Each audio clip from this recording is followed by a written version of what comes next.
আসসালামু আলাইকুম। আমাদের থার্ড অনলাইন এক্সামের আগে আমরা পশ্চিমবঙ্গের শিল্প শুরু করেছিলাম এবং সেখানে আমরা পশ্চিমবঙ্গের লৌহ ইস্পাত শিল্প, পাট শিল্প আর বস্ত্রবয়ন শিল্প এগুলো আলোচনা করেছিলাম। আজ আমরা পশ্চিমবঙ্গের পরবর্তী যে শিল্পগুলো সেইগুলো নিয়ে একটু আলোচনা করব।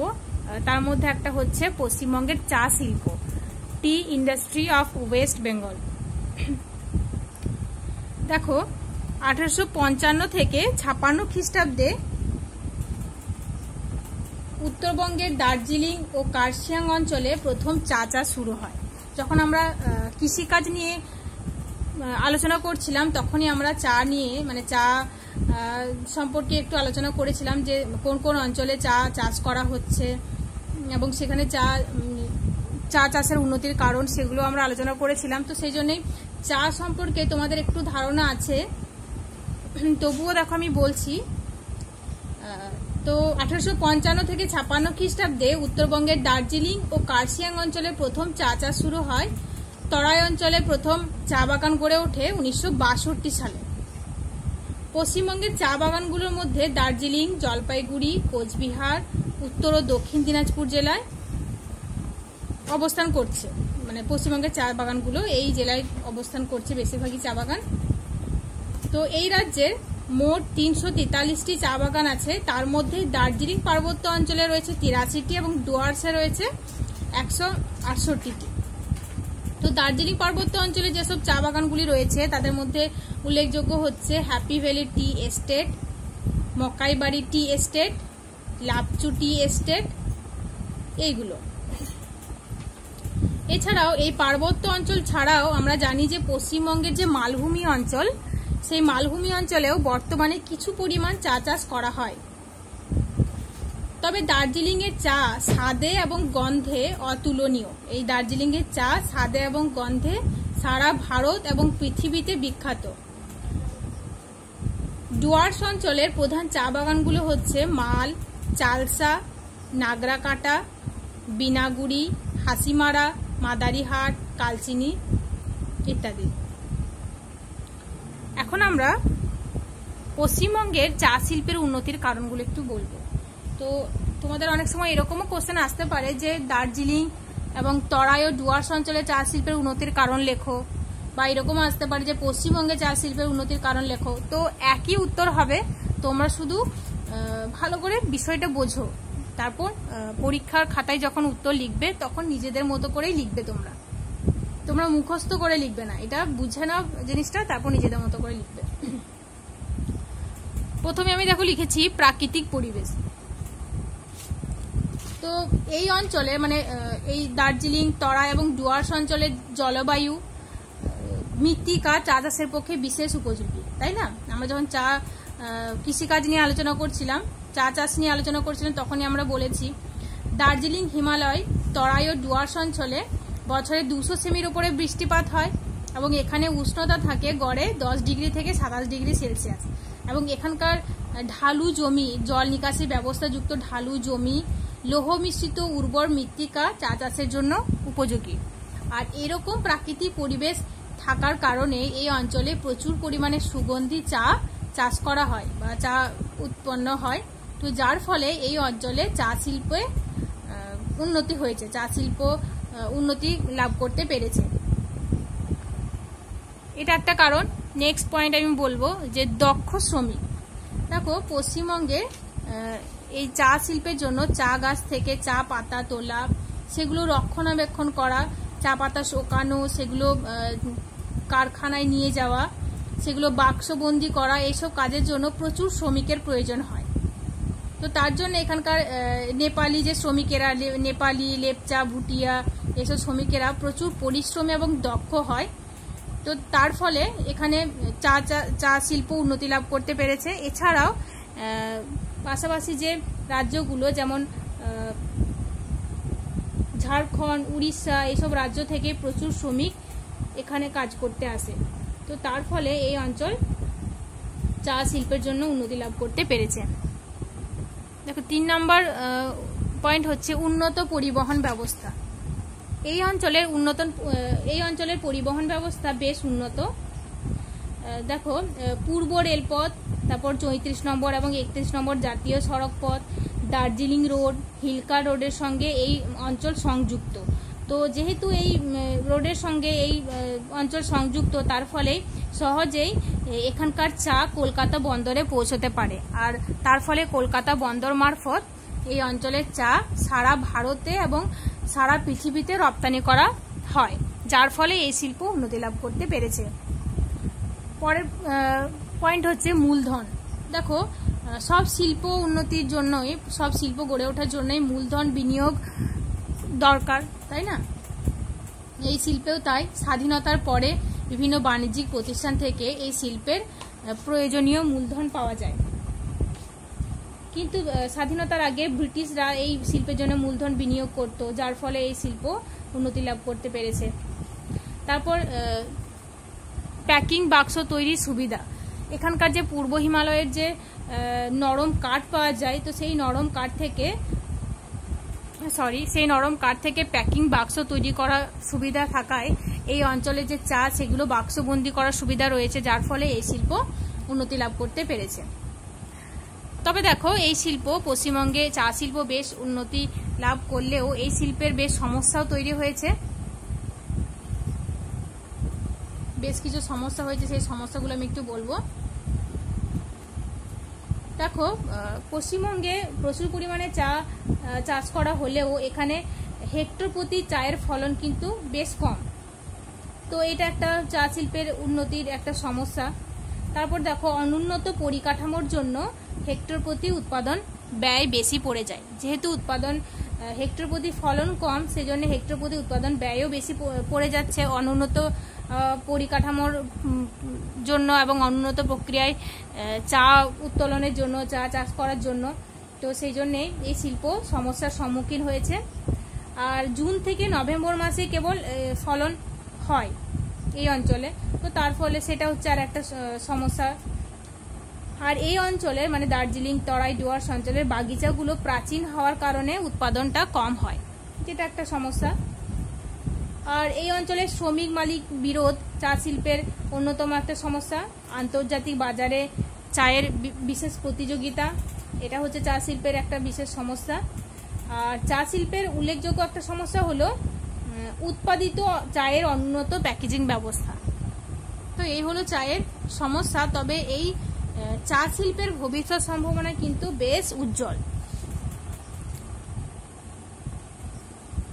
উৎপাদন ব্যয় হ্রাস করতে পরিকাঠামোর উন্নয়নের প্রতি জোর দেওয়া হয়েছে, যার ফলে এই শিল্পের সম্ভাবনা দেখা দিচ্ছে। বাগানগুলির ক্ষেত্রমান বাড়ানো হচ্ছে।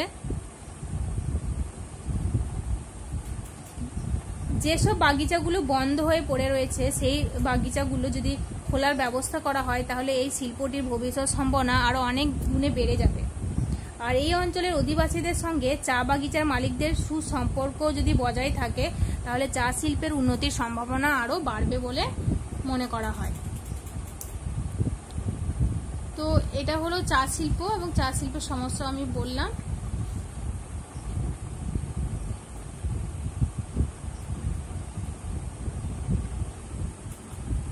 এখন আমরা পশ্চিমবঙ্গের খাদ্য প্রক্রিয়াকরণ শিল্প বা ফুড প্রসেসিং ইন্ডাস্ট্রি সম্পর্কে একটু জানব।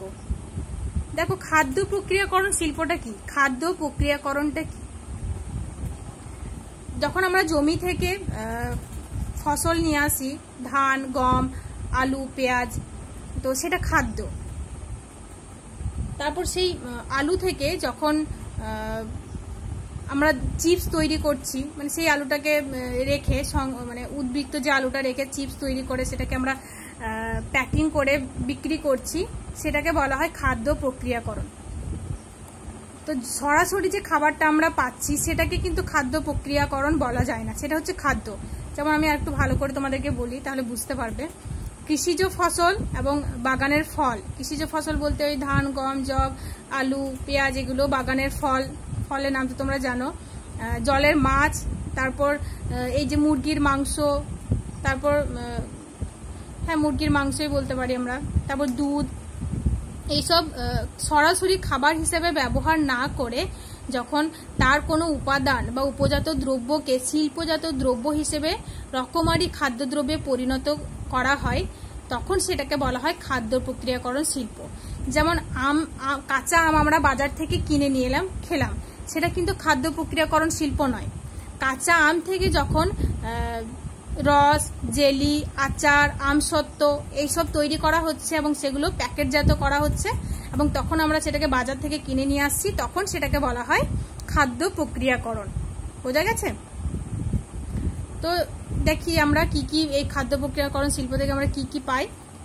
এই শিল্পে দেখো, আলু থেকে আমরা শর্করা, চিপস বা ফ্লেক্স, টমেটো, সয়াবিনের সস, আম থেকে জ্যাম, জেলি, আমের পাঁপড়, রস, আচার, আমসত্ত্ব এসব পাই। কমলা লেবু, আনারস ও লিচুর রস, স্কোয়াশ, মার্মালেড, পেয়ারার জেলি, কুলের আচার প্রভৃতি তৈরি করে সেগুলো মোড়কজাত করে বিক্রি করা হয়। তারপর দেখবে ওই চিকেন থেকে চিকেন ম্যাগি, প্যাকেটজাত যে চিকেন সেগুলো আমরা পাই।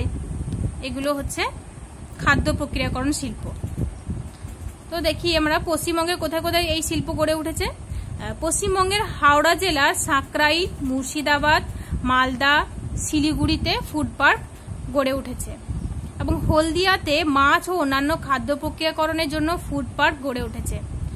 পশ্চিমবঙ্গ সরকারের মৎস্য দপ্তর ও বেনফিস প্রতিষ্ঠানের উদ্যোগে দক্ষিণ 24 পরগনায় চকগড়িয়া, সুলতানপুর, কাকদ্বীপে এবং মেদিনীপুরের শঙ্করপুরে মৎস্যভিত্তিক খাদ্য প্রক্রিয়াকরণ শিল্পকেন্দ্র গড়ে উঠেছে এবং হুগলি জেলার ডানকুনিতেও বেসরকারি উদ্যোগে খাদ্য প্রক্রিয়াকরণ শিল্প গড়ে উঠেছে এবং মশলার গুঁড়ো ও সয়াবিনের দানা তৈরিও এই শিল্পের অন্তর্গত। পশ্চিমবঙ্গের খাদ্য প্রক্রিয়াকরণ শিল্পের সঙ্গে যুক্ত প্রধান প্রধান কয়েকটি কোম্পানি হলো অ্যালায়েন্স কফি লিমিটেড। একটা হচ্ছে অ্যালায়েন্স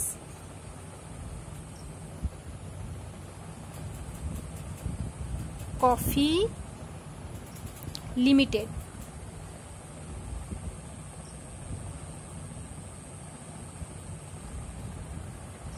তারপর হচ্ছে আম্বো গ্রুপ কোম্পানি,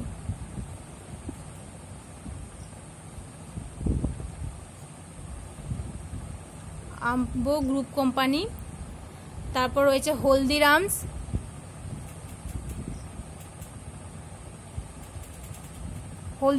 হলদিরামের ভুজিয়া আমরা অনেকেই খেয়েছি। কেসি দাস অ্যান্ড সন্স, এই নামটাও আমাদের পরিচিত, কেসি দাস অ্যান্ড সন্স, এই নামগুলো একটু মনে রাখবে। এছাড়াও রয়েছে রাজা বিস্কুট, রাজার বিস্কুট আমরা অনেকেই খাই, তাই না? শালিমার কেমিক্যাল ওয়ার্কার, এগুলো।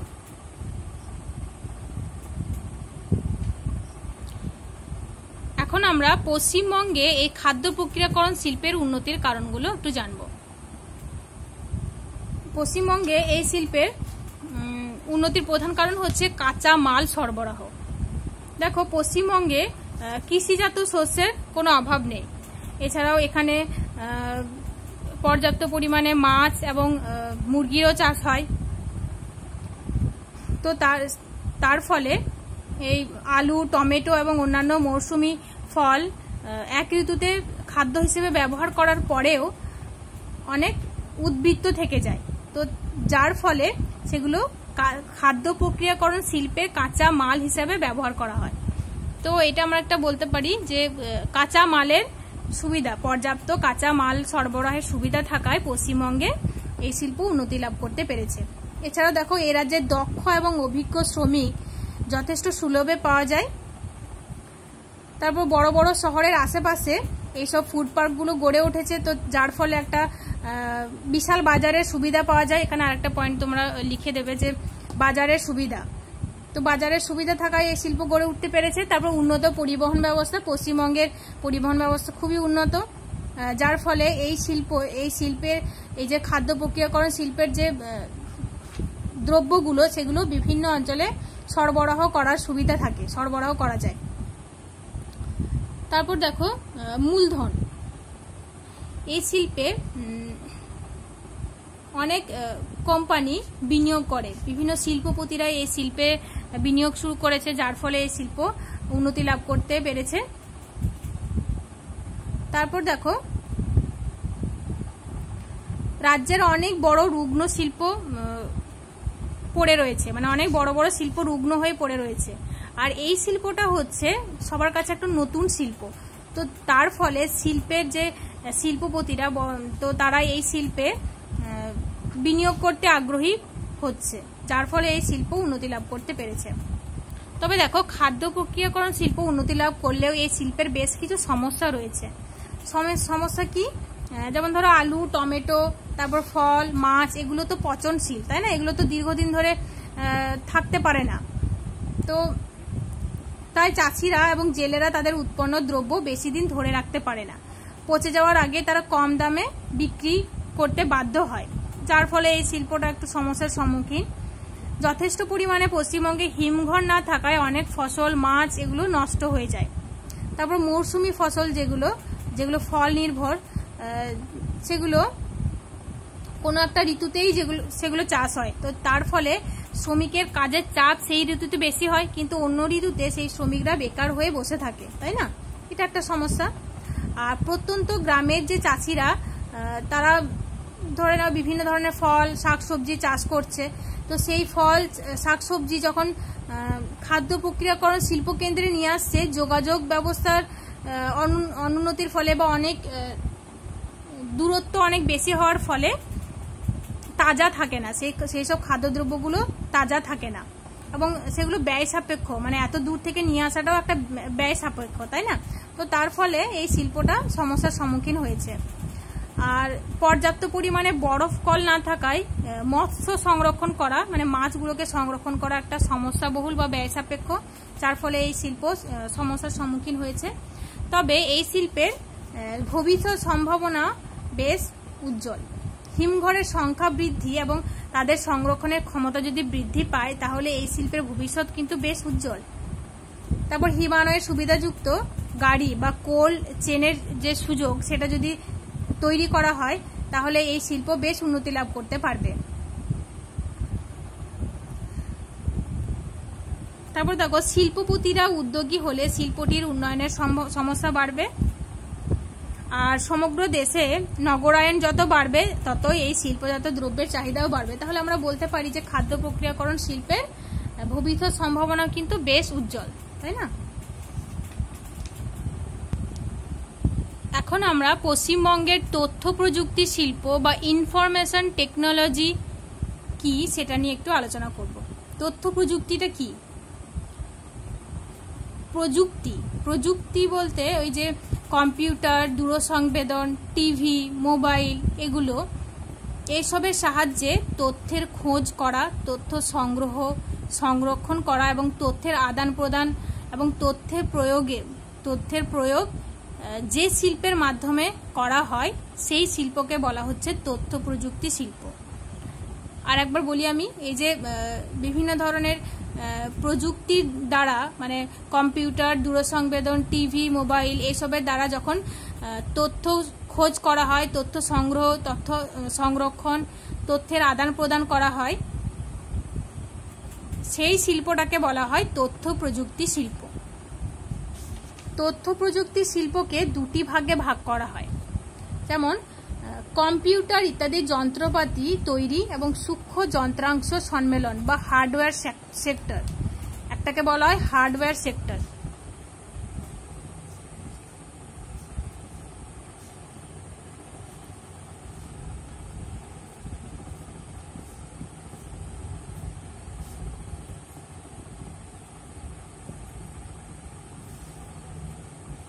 এবং দ্বিতীয়টি হচ্ছে সফটওয়্যার সেক্টর।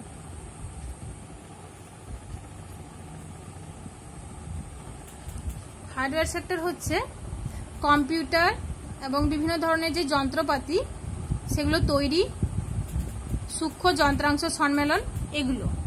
আর সফটওয়্যার সেক্টর হচ্ছে জ্ঞান ও তথ্য মজুত করা এবং তার ভিত্তিতে বিভিন্ন পরিষেবা প্রদান করা, সেগুলো হচ্ছে সফটওয়্যার সেক্টর। ব্যাংক, বিমা, কারিগরি নকশা ও মানচিত্র তৈরি, জীবন বিজ্ঞানের বিভিন্ন গবেষণা, তথ্য বিনিময়, অ্যানিমেশন ও ঘরোয়া খেলাধুলায় হচ্ছে এই সফটওয়্যার সেক্টরের একটা দিক।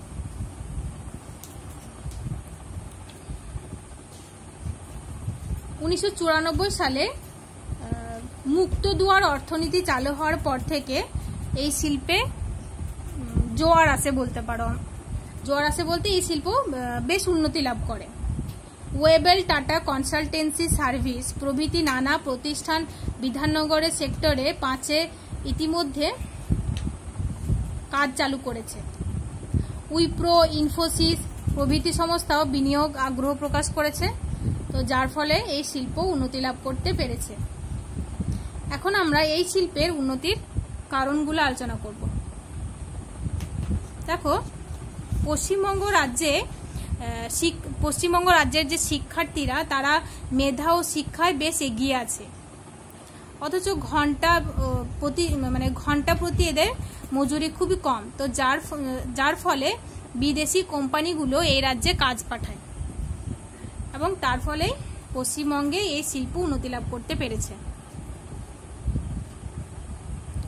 তারপর দেখো, বর্তমানে কম্পিউটারের মাধ্যমে খুব দ্রুত তথ্য বিনিময় হয়। বর্তমানের যুগটাই হচ্ছে কম্পিউটারের যুগ, তাই তো?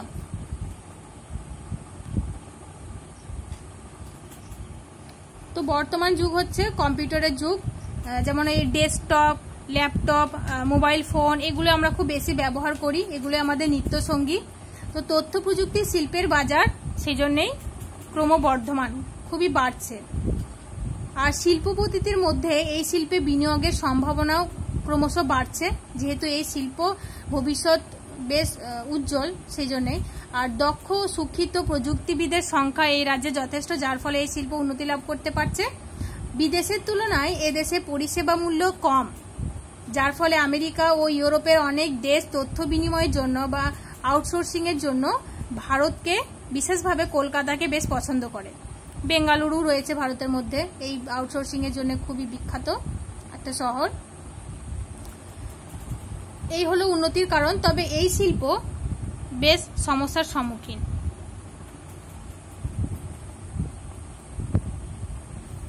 এই শিল্পে বেশ কিছু সমস্যাও দেখা দিয়েছে, যেমন প্রকল্প অনুমোদনের জন্য এক জানালা নীতি বা বহু দপ্তরে ঘোরাঘুরি না করার সুযোগ সৃষ্টি হলেও বাস্তবে কিন্তু তা বিলম্বিত হচ্ছে বলেই অভিযোগ উঠেছে, যার ফলে এই শিল্পটা সমস্যার সম্মুখীন হয়েছে।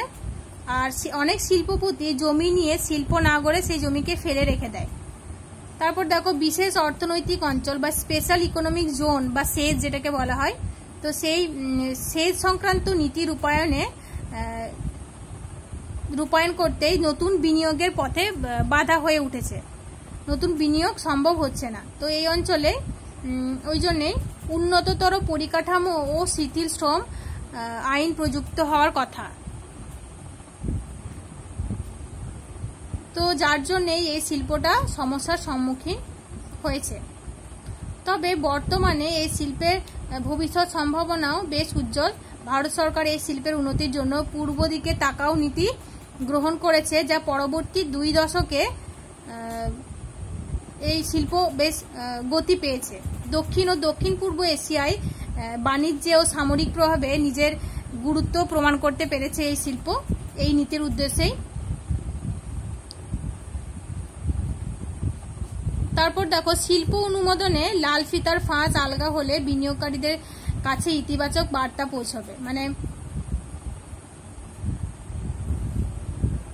এই শিল্পের জন্য ভারত সরকার বেশ কিছু নীতি গ্রহণ করেছে, যার ফলে এই শিল্পের ভবিষ্যৎ সম্ভাবনা বেশ উজ্জ্বল, যার ফলে এই শিল্পের উন্নতিও ভবিষ্যতে উন্নতি হবে বলে মনে করা হচ্ছে। তারপর শিক্ষা প্রতিষ্ঠানে কম্পিউটার শিক্ষা বাধ্যতামূলক হলে এই শিল্পের বাজার আরো বাড়বে বলে মনে করা হচ্ছে। তো এটাই হলো তোমাদের তথ্য প্রযুক্তি শিল্প। নেক্সট ক্লাসে আমরা ইনশাল্লাহ পর্যটন শিল্প, ক্ষুদ্র কুটির শিল্প যেগুলো রয়েছে সেগুলো আলোচনা করব। আসসালামু আলাইকুম।